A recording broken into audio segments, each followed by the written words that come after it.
Welcome to a special edition of the Managing Madrid podcast, where after a brief hiatus, I am back, and joining me is Spanish football journalist Alexandra Jonson. Alexandra, how are you doing?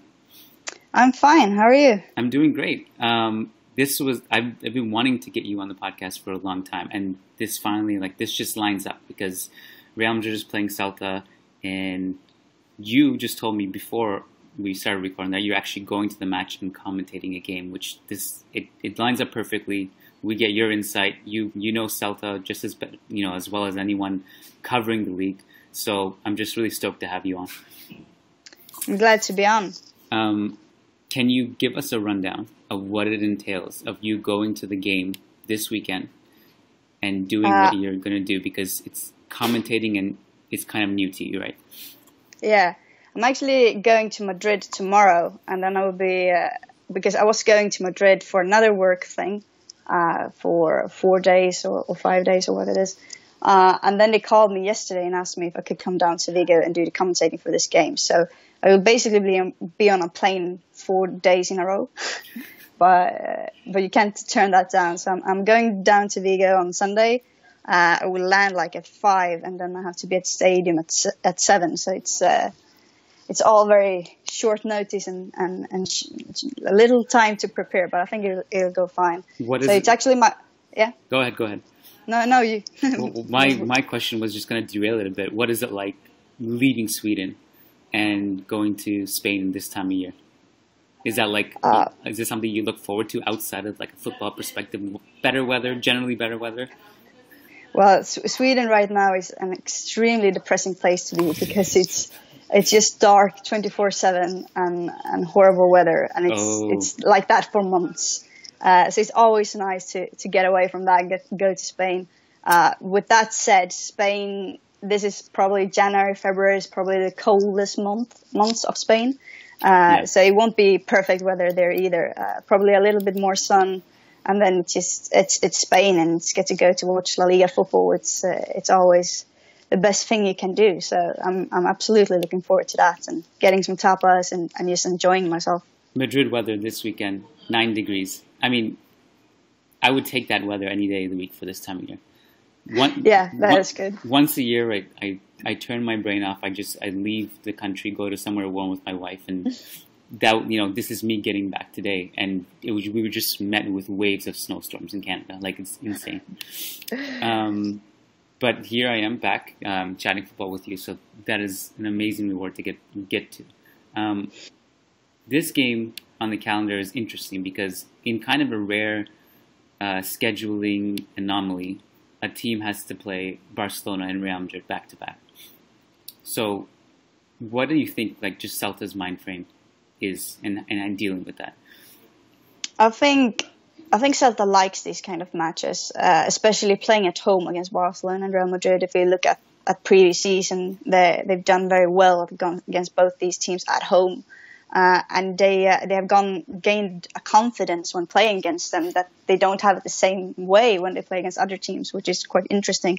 Obviously, it's another story when they have them back to back, and that's something new. But I think their main match still is the league match, the match against Real Madrid. They did have one player that they did rest against Barcelona, which is El Tuco, Pablo Hernandez in the midfield, and he's a very important player for them. Obviously, they want to win both matches.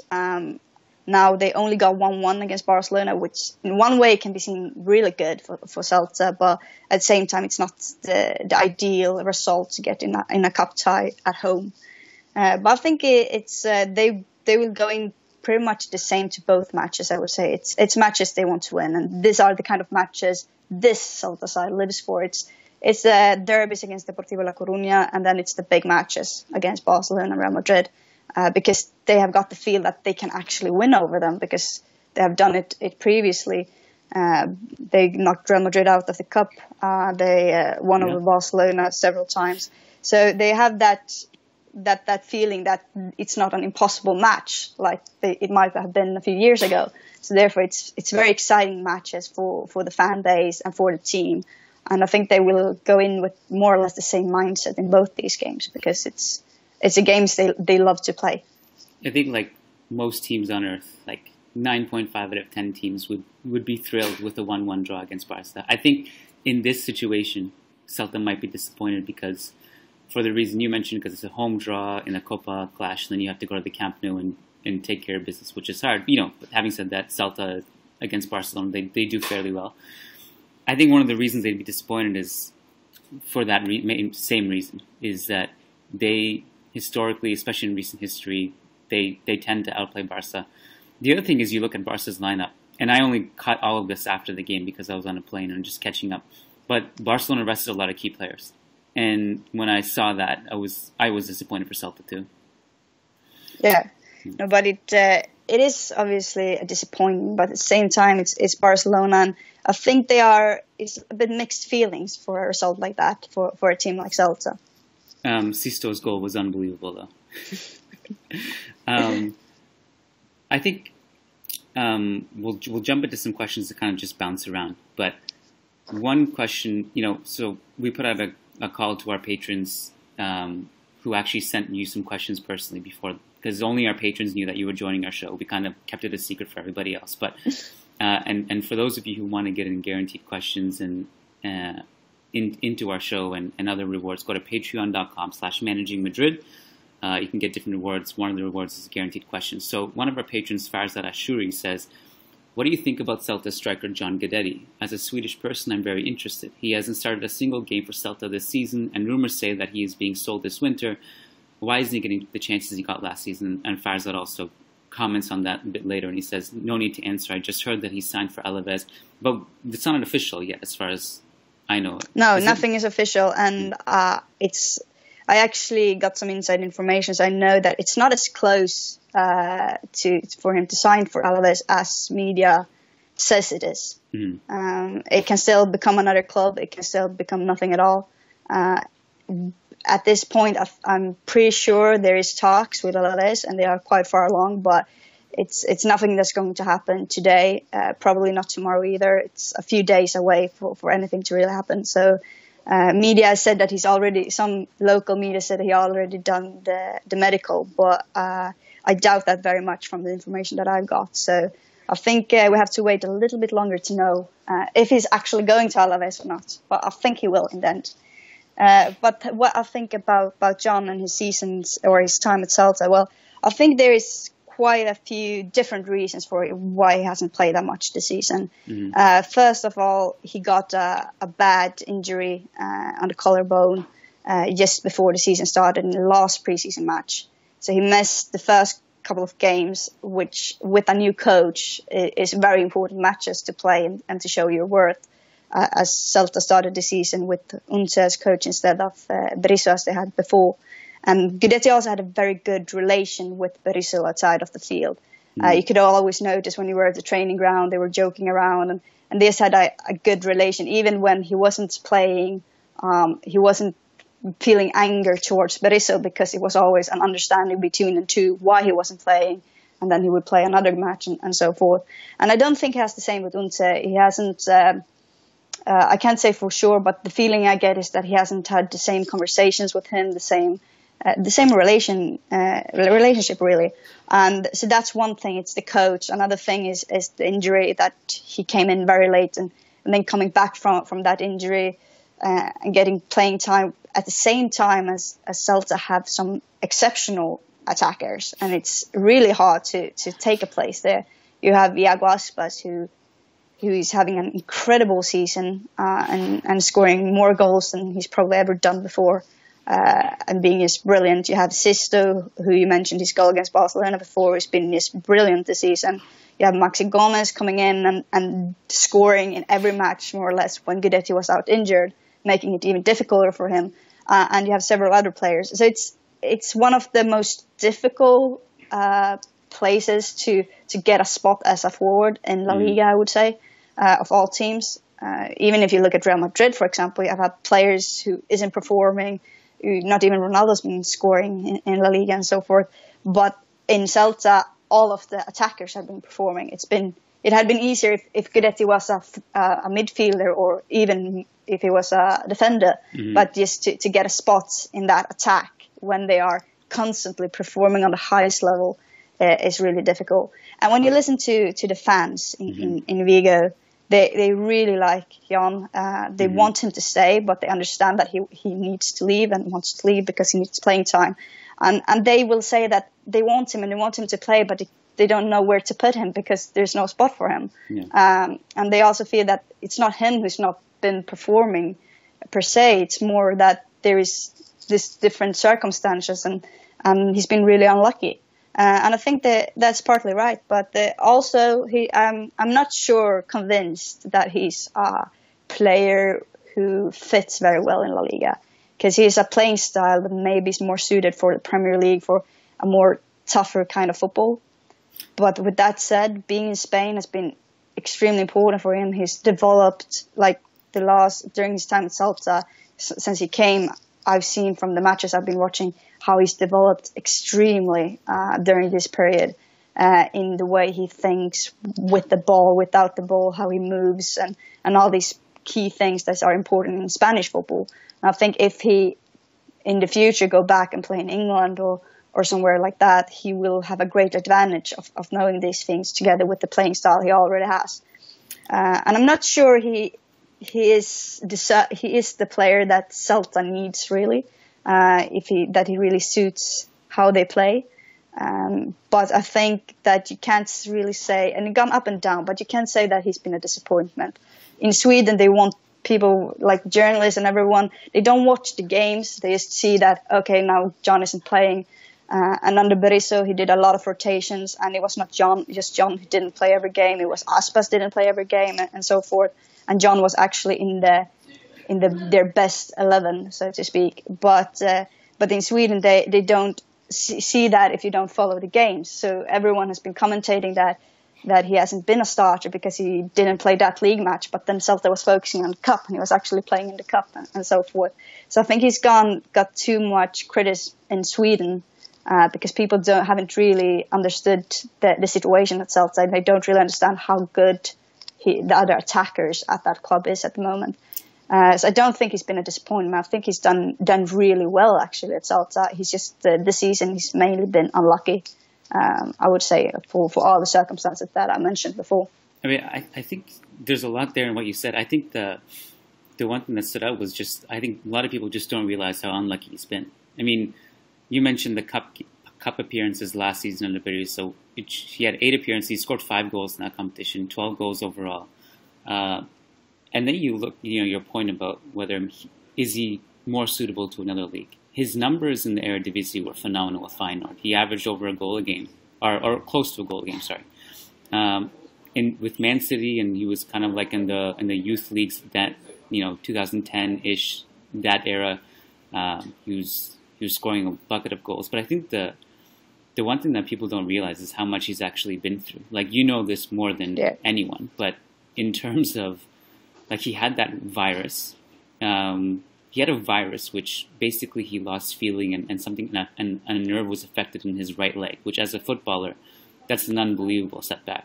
So the fact that I would just add to that. I was actually told by people close to him that it was that bad that they didn't even knew if he would survive at one point. It's unbelievable. And he was just lying in the hospital bed saying he was going to play football, and the doctors pretty much laughed at him. Because that's not going to happen for you, sorry, but and now you have him playing in La Liga, so that's pretty incredible. Have you ever had a chance to talk to him or interview him? I've interviewed him several times. One of the things that was interesting to me about him when I was reading up on him is that he actually spent like 5 years, because he attributes that when he played football in Nairobi and Kenya. He said that those 5 years in Kenya were massive in his development as a footballer. And that was one thing that was interesting to me. Did you ever have a chance to talk to him about that or no? I haven't actually talked to him about that because it's been so many interviews about that previously in Swedish media, which is what I normally write for when I talk to him. So I haven't talked to him specifically about that. But his dad was working in Kenya on a Swedish school, and that's why they were living there for such a long time. But he said several times that affected him a lot, and just seeing they actually had a football team where at the school where his dad was working, which was, everyone had fancy football boots and everything. But he didn't want to play there. He wanted to go and play with the kids in the slum who had no shoes, nothing, because he wanted to experience it their way. And he said that was such a different experience. And to see it like this is kids who doesn't have anything, who like run without shoes and doesn't even have food for every day. And some of his teammates, they don't live anymore because they've died of different reasons. So I think that affected him a lot more than football wise, and as a person, and to understand that not everyone is so privileged. So that's also interesting part of this story, so to speak. Elian Zacco, who is another patron of ours, sent the question as well. And I kind of feel like I have to not edit this, but maybe I'm not sure how true his statement is and kind of what the question that leads into, but I'd be curious to get your thoughts on it. So he says, when La Liga teams have a good season, they quote-unquote overreach and start spending money and building a better team that starts the season well, but then keep falling down by the end of the season like Sevilla, Valencia, and Betis. Why did Celta make no attempts to improve the squad massively like its La Liga counterparts? Do you see it that way? I thought they actually had a decent summer. I can understand that with Celta. There is a thing with Celta de Vigo which some supporters are really irritated about. And the thing is, you have to understand the history to understand why they don't spend that much money. And it's because they almost got out of business in 2009, where Iago Aspas actually saved the club by saving them in the second division, because they were on the brink of going down in the third division. Had they done so, they would economically not have made it, probably. And since then, the president of the club today, Mourinho, when he came in, he started saving money, and he kind of saved the club with his way of thinking economically. And they started to, instead of spending a lot of money on expensive players, they would do wise transfers and sign players for, like they did with Guidetti, for example, and many other players. They would sign players very cheap or for free, and they would scout well instead and be smart. And they wouldn't lure players to come because you will get a big paycheck, but to show them we have an idea, we have a philosophy, we want to do this. And especially in the last 4 years, that's been really successful for them, especially because it's been going so good on the pitch as well. And they've got really players who are very into this project, and it's really the project they are coming for and what Celta want to do rather than the money. But what's happened now is that Celta, it's gone really well for them, and they've never been financially in a better state, probably in the club's history. They have no debts whatsoever. They're just a really healthy club at the moment, and especially thanks to the success in the Europa League and with great signings that they've done and sold off players for like Milito, Aspas when he went to Liverpool, and then they got him back for half of what they sold him for, and so forth. So they've done really good business to put themselves in this situation. But now the fans, they want them to take the next step. And for doing that, they need to spend money. They still need to be smart, but they need to spend more money. And the president, he just doesn't want to spend money at all.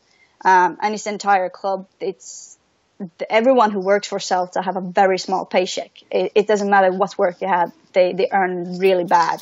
And this is a problem around the club. But Mourinho, he doesn't want to. He's afraid, I guess, of going back where they were, and therefore he holds really tight in the money. So to a point where it's almost becomes a problem because they need to grow. And that's also a reason why they lost Berizzo, because Berizzo wanted to stay as a coach, but he wanted to be able to build Celta to make them stronger, make them more competitive. And he saw that he couldn't do that because he couldn't do the signings he wanted to do because the club wouldn't back him because it was too much money. He couldn't do anything really, and he felt locked, and that's why he left. He even said that he really didn't want to leave, but he saw no other option for him as a coach.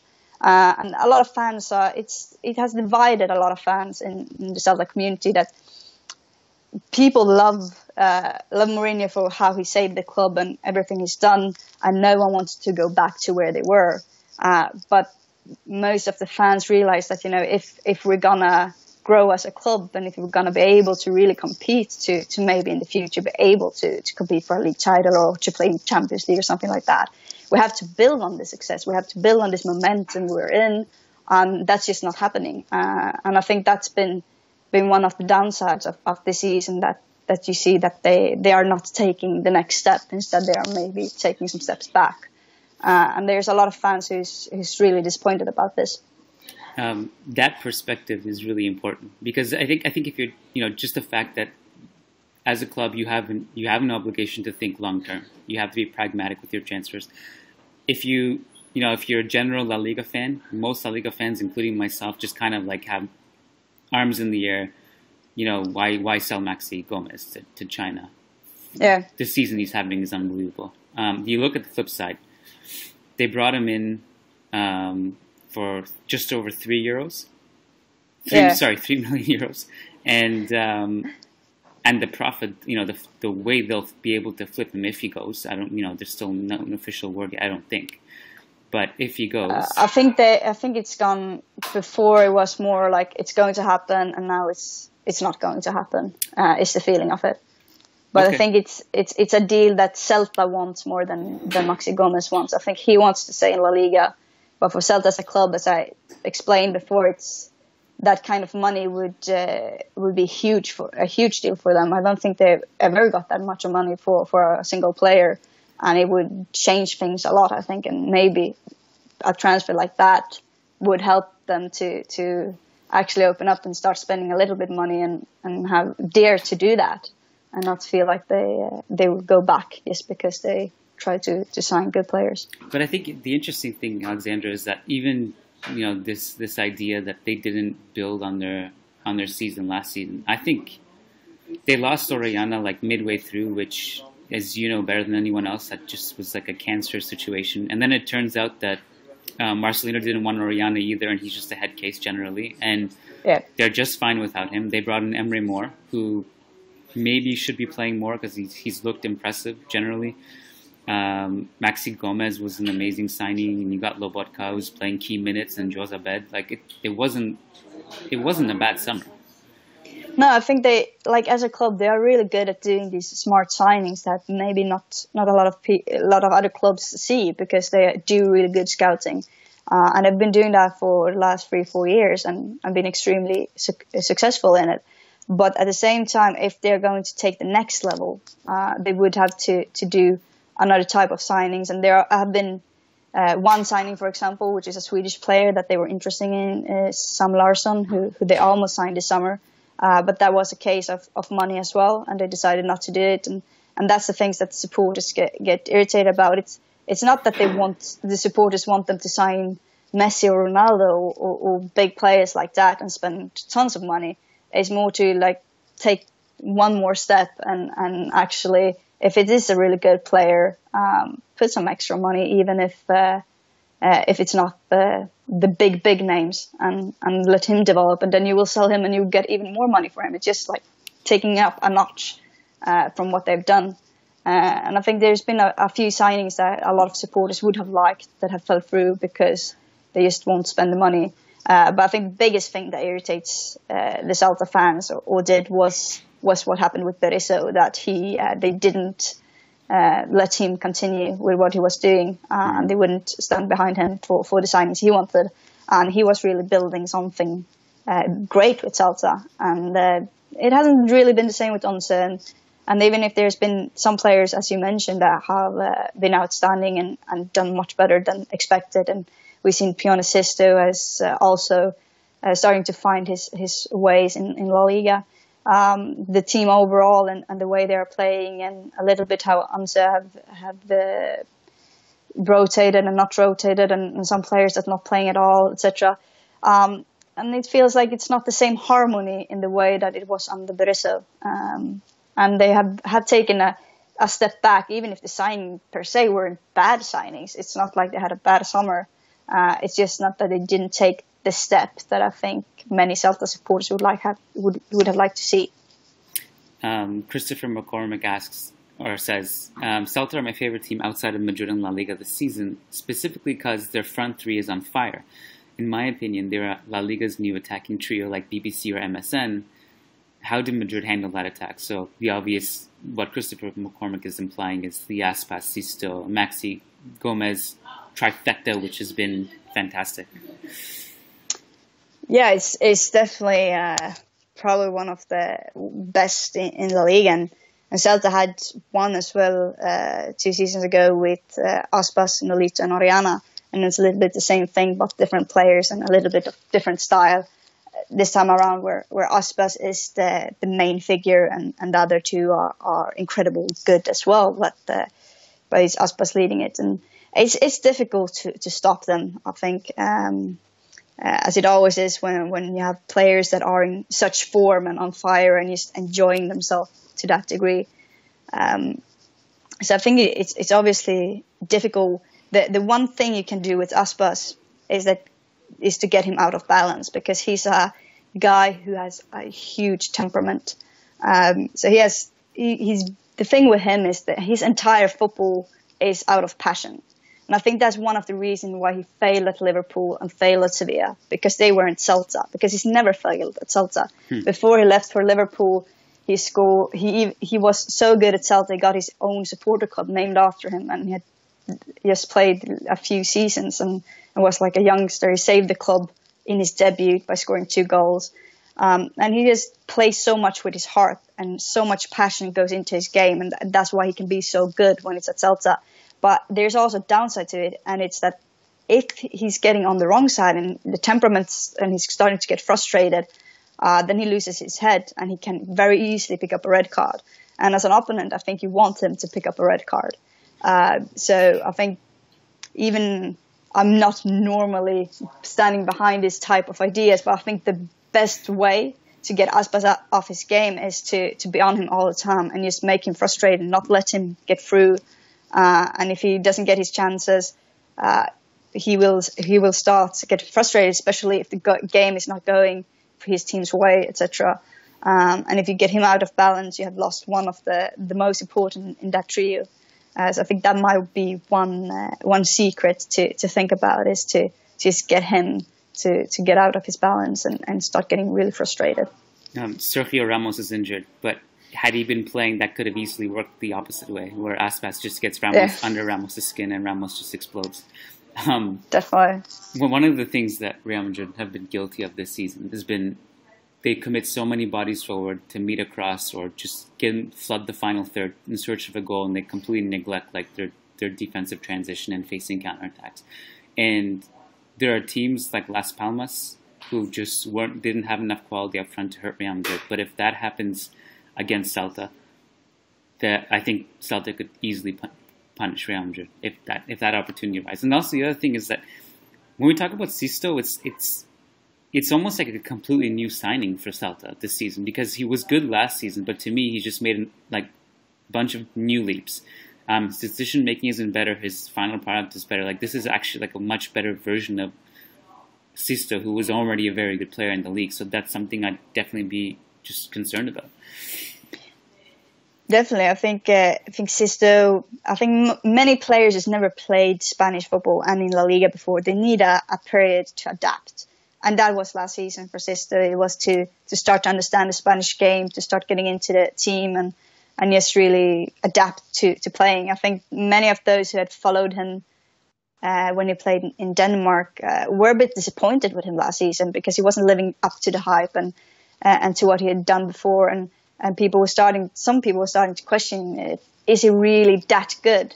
As has been said, even if he was good, as you said, last season, there was so big expectations on him that wasn't really enough. And this season we're really seeing the Sisto that I think the most people expected to come already last season. But it's a adaptation period, and I think that's something that many forget. But if you look at Barcelona and Real Madrid as well, when they sign players who's never played in La Liga, it often takes a year or 6 months for them to adapt.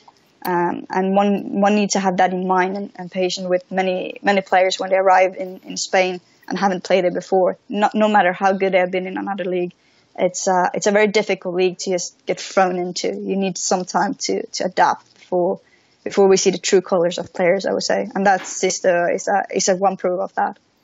Thomas Berg says, "Hey Alexandra, please share your view on the surprisingly poor Madrid first half of the 17-18 season.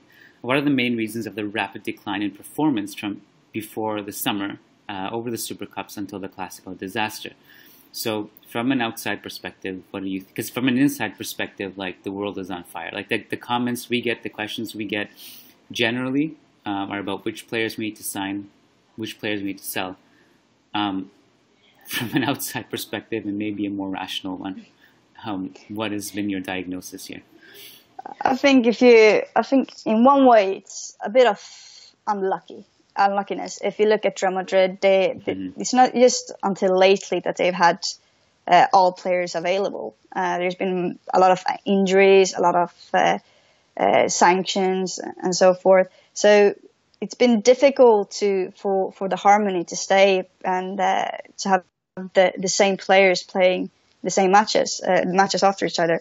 And I think that's been one of the reasons. And then another reason I think is that this season we are seeing more of Zinedine Zidane, the coach, while last season we saw Zinedine Zidane, the manager.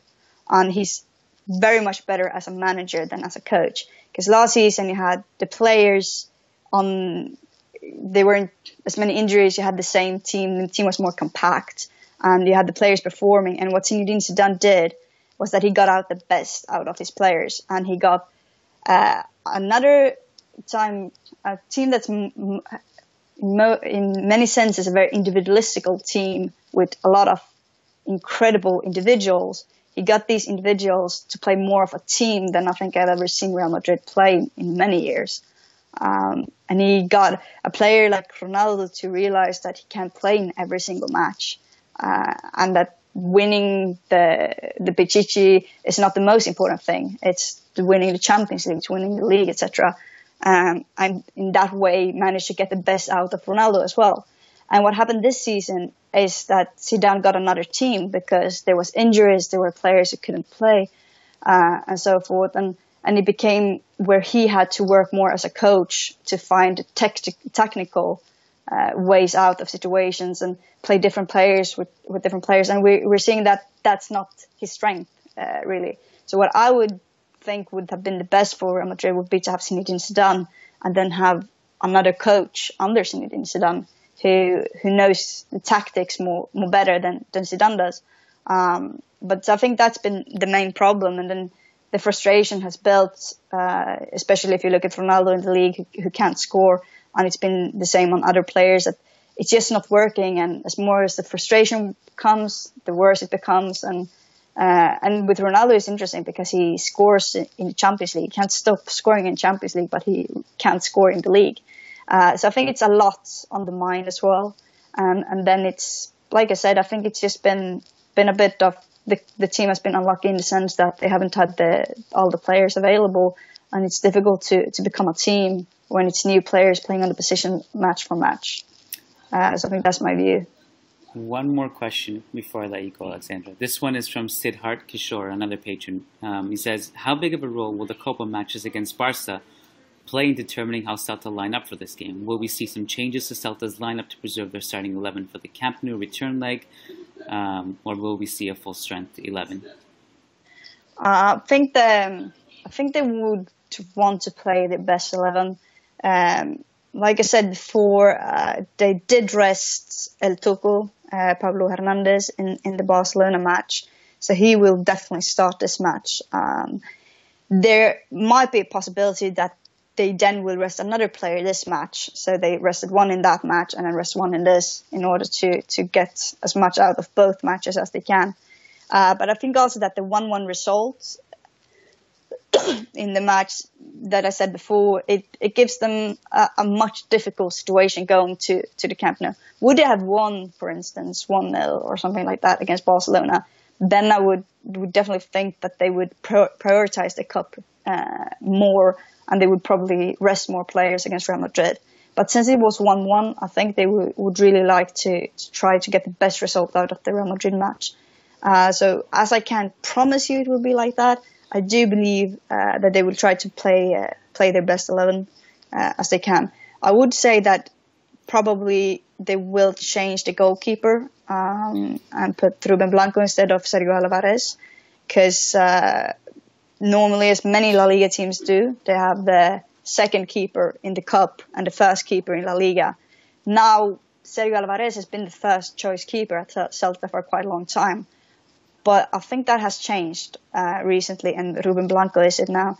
Because the problem with Ruben is that he's often injured. But when he's not injured, he's, in my opinion, one of the biggest promising goalkeepers in Spain, and has been for a while now. And I think that he is the best goalkeeper for Celta to have in any match. So I would guess he will be starting the match against Real Madrid, while Sergio Alvarez was against Barcelona. He's been very good. Like it's amazing to me. Like we spend so much talking about Kepa. And not enough about Ruben Blanco. But I think it's probably for those reasons you mentioned. He hasn't been playing that much, as much as Kepa has. But I think just like when you see him, the eye test with him is really promising. Ruben Blanco has always been a keeper I've looked forward to see what's going to happen with him, because he's always been in the youth national team of Spain. He's been the under-21 national team keeper together with Kepa. Mm-hmm. And I would have said that he would have been the first team choice of Celta for 2 or 3 seasons already if it hadn't been for his injuries, because he's that good. Both Sergio and Ruben, as well as their third keeper, Ivan Villar, are all products of the Celta Youth Academy. And we have also Joel, who's playing in Eibar, I think now, who's also a Celta Youth product. And there is one more Celta keeper out, and I can't remember who it is right now. But anyway, they have probably the best youth academy when it comes to goalkeepers in Spain. And Ruben is probably the best they have ever produced. And he's just, when he gets regular playing time, he just gets better and better for each match. But haven't had a lot of that because he's had these long-term injuries, knee injuries, and it feels like he can never cut a break. But as soon as he gets a full season, playing a full season, he will definitely be the first team keeper. And I think Celta will have a difficult time keeping him in the long run, because he is that good. When Real Madrid played Celta last season in the league, I think it was the return leg in the league clash. It was the one that was postponed due to weather, and I remember that was a moment where most Madridistas just were kind of furious about the whole thing, because they knew that at that time Celta would have probably rested players given their league position and because they were putting their eggs in the Copa basket, and if they had rescheduled, which they did, they knew Celta were going to field their starting 11 at that time. But I don't think we're in that situation this season. Like as you pointed out, it would be shocking, I think, if we saw like any key players rested in this game. Maybe 1 or 2. But. Here's an interesting thing about that game. So I remember there was a lot of Real Madrid supporters who got really angry at Celta for the game to be postponed. But the interesting thing is that it wasn't Celta's decision. It was the mayor of Vigo's decision. And the club is not very fond of the council of Vigo at the moment, because they own the stadium of Balaidos. Yeah. And Celta have, they can't even access the stadium when it's not the match day or something like that. Mm. And they have very restricted times they can be in the stadium. You can't just let anyone go in. Then you have to go to the council. I asked one time to go in and take some photos, and they said, sorry, we can't do anything. You have to ask the council, and they decide. And it's been to that degree that the president is actually talking about potentially moving the club out of the city so that they can get a new stadium that the council is not don't have their hands on, so they can decide themselves. And they have had problems with the renovation and how things are going to go. And like the thing that happened with the roof, that's one thing that the club wanted to fix for a very, very long time. But the council is being the problem, and it's the mayor in the end who took the decision as well. So I think the Celta fans were, in one way, as furious as the Real Madrid fans. Even if for them it was good to move the game, they were just furious how the entire situation was handled. And then Celta got all the blame for something that they couldn't even do anything about. Yeah. So that's an interesting point of view that I think not a lot of people know.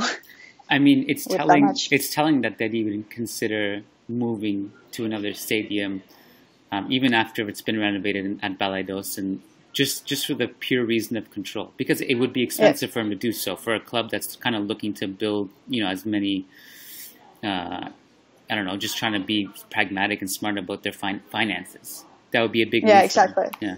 And they are the president. He's serious about it, and he said it's like officially that that he's even been looking at a place where they can build a new stadium and stuff like that.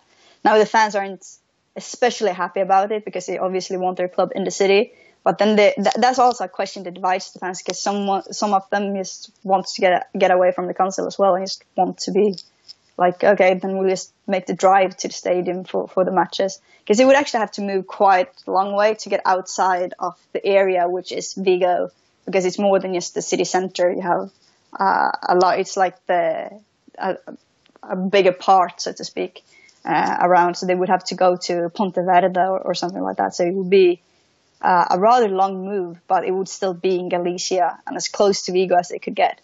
But I don't think it will happen. I don't think anyone really believes it will happen. So it's mostly a way to get the council to open up for them more and to get more control of their own stadium, I think. Alexandra Jonson, I think I've abused your time enough. Probably went a bit overboard given your restrictive time, and I know you got a flight to catch in the morning. So 2 things. 1, thank you so much for doing this. And 2, I really hope you have an amazing time in Madrid and your commentating experience goes well. Thank you. And thank you for having me. It's always fun to speak about football, especially Spanish football.